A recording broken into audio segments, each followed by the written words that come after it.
on lâche pas l'affaire, parce qu'on est trop tenace, il n'y a rien à faire, on lâche rien. Aujourd'hui, nous sommes en direct de la centrale de Gardanne pour une assemblée générale de lutte en présence de toutes les organisations CGT du département. Alors cette assemblée générale de lutte, elle a une particularité aussi aujourd'hui, c'est qu'il y a la présence de notre secrétaire générale, nouvelle secrétaire générale de la CGT, Sophie Binet, qui était ex-secrétaire générale de la CGT Cadre, le GICT. Et donc pour nous, c'était un grand moment parce qu'il y a eu une belle conférence de presse. Je rappelle que la CGT et l'intersyndicale se mettent en situation d'avoir un 1er mai d'un niveau exceptionnel et inédit parce que pour la première fois en France, l'ensemble des organisations syndicales manifesteront un 1er mai et c'est 95% des salariés qui sont opposés à cette réforme et qui veulent son retrait. Il y a une détermination qui est très forte et nous, on ira jusqu'au bout pour empêcher que cette réforme, elle s'applique. Le 1er mai, il sera inédit parce que pour la première fois, toutes les organisations syndicales y appellent. Il sera aussi inédit parce que il va s'inscrire dans une dimension internationale. Il va y avoir, notamment à Paris, mais pas seulement, des syndicalistes du monde entier qui vont venir nous soutenir pour dire pourquoi est-ce que notre mobilisation en France, elle est non seulement centrale pour les travailleuses et les travailleurs de France, mais aussi hyper importante pour les travailleuses et travailleurs du monde entier.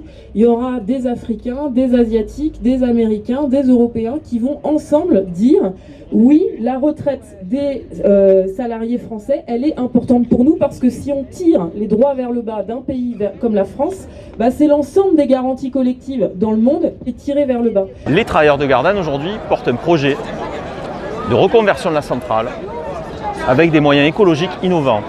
Et le message essentiel aujourd'hui, c'est qu'on ne peut pas séparer le social et l'écologie. Ils doivent marcher ensemble. Et c'est aussi ça aujourd'hui, cette journée de lutte. La première condition, c'est l'anticipation. Ici, il y a eu une fermeture de centrale, et d'ailleurs toutes les fermetures de centrales à charbon en France, ça a été pareil, qui s'est faite sans aucune anticipation.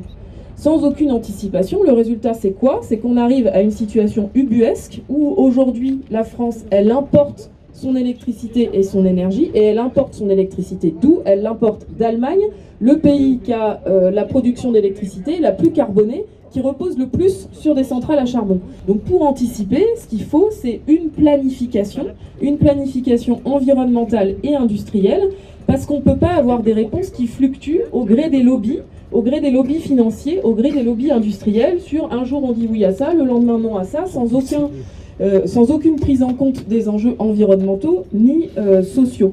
On sait qu'à l'avenir, il va y avoir besoin de plus d'électricité parce qu'il y a une transition avec l'électrification des transports, l'électrification de l'industrie.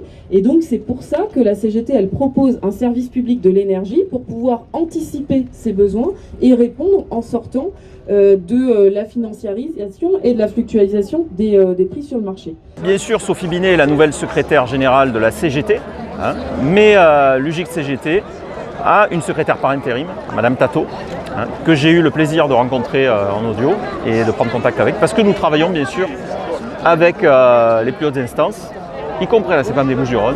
La situation ici, et c'est aussi pour ça que je suis venue, c'est qu'on a un projet exemplaire sur la façon dont on peut dépasser les contradictions entre le social et l'environnemental. Et ce qui est positif, c'est que la CGT, sur ce point, elle n'en est pas à son coup d'essai, puisque de façon très récente, on a, après un combat long, qui ressemble un peu au combat qui a été mené ici, réussi à obtenir la continuation de l'activité à Cordemais, avec la transformation de la centrale de Cordemais, donc qui est en Loire-Atlantique, qui là commence tout juste à reprendre son activité avec des pellets de bois, donc une activité pareille, faible impact environnemental, pour garantir la production en électricité en minimisant l'impact en gaz à effet de serre de l'électricité. Donc il faut des réponses immédiates et des engagements de la part du gouvernement et puis du patronat sur ce point. Patronat qui, à chaque fois qu'il y a des questions sur ce point, se désengage systématiquement. Ils sont là pour prendre les aides à la reconversion et c'est ce qu'a fait Gazelle Énergie. Et par contre, pour investir sur la transformation des sites, là, il n'y a plus personne et on se retrouve vers les pouvoirs publics, vers l'argent du contribuable. Et donc nous, toujours, à la fin, nous, on paye 3 fois. On paye en impôts, on paye en prix social, parce que c'est nous qui en payons le prix social, et puis on paye en prix environnemental, parce que les conséquences environnementales, c'est nous aussi qui les épongeons sur notre santé, parce que ça impacte d'abord la santé des travailleuses et des travailleurs, le fait qu'il n'y ait pas de transformation environnementale.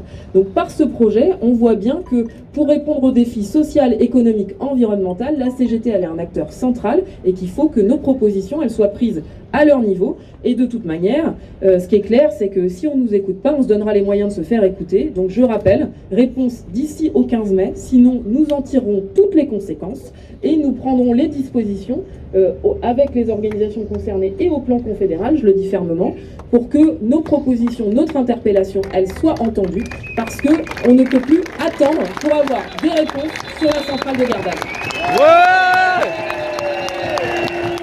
Travailleuses, travailleurs de la CPAM 13, on lâche rien. Nous on lâche pas l'affaire.